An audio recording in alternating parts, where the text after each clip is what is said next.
everyone. I'm super excited about this episode today because I'm going to get to talk about my two biggest passions, animals and leadership.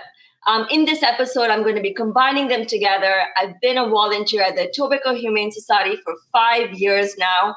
I've actually also adopted my 14-year-old senior cat from there. Her name is Angel. Sometimes she's the devil. She's definitely the boss of this house. But I can honestly say that volunteering at this organization has been the most fulfilling and rewarding experience of my life. And it gives me so much joy to see that we're going to be reopening again soon. It is my honor to have today Cristina Scassa, who is the president of the Etobicoke Humane Society for the last 2 terms. Cristina, how are you doing today? I'm very good, Sarah. Thank you for having me. I'm so honored that you asked me to be part of your show. Thank you. I'm happy to have you here. So, Cristina, can you start by telling our viewers and listeners how you came about to become the president of the Etobicoke Humane Society? What is your background and how did you get here? Sure. So I worked in banking my entire career, and I retired and I worked in Canada and the United States. And when we moved back from the United States, I retired. So that was the end of 2015. And I took about a year to sort of just get caught up on my own things that I needed to get caught up on. And then around about the time I was sort of lifting my head up and saying, I feel like I could be doing something more, I got a phone call from someone at the Etobicoke Humane Society wanting to see whether or not I'd be interested in standing for president.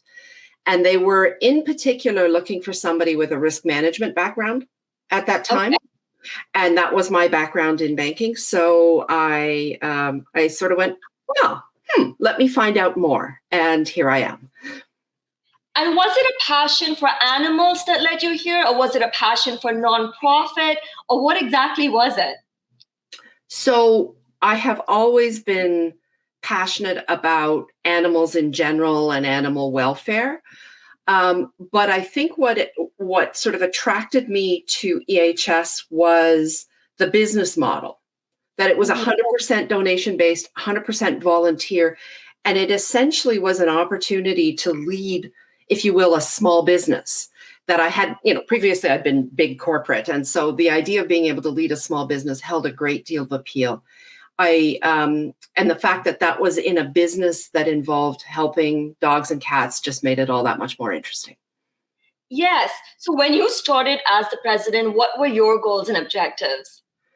So I'll say at first, Sarah, I took some time just to understand the organization and meet the volunteers and talk to the people who were actually doing the great work of the shelter. And the thing that I realized after doing all of that is the thing that EHS really needed was a foundation for sustainability. So there were always really, really great people doing great work and helping animals.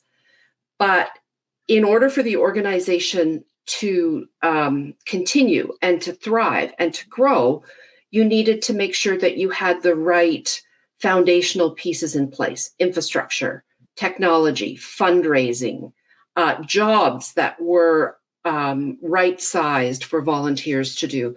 I think, we touched on just about every part of the shelter in the 4 years that I was there, but it was that whole notion of getting EHS to the place where it wasn't just dependent on 1 or 2 people, that it could survive sustainably and continue to help animals.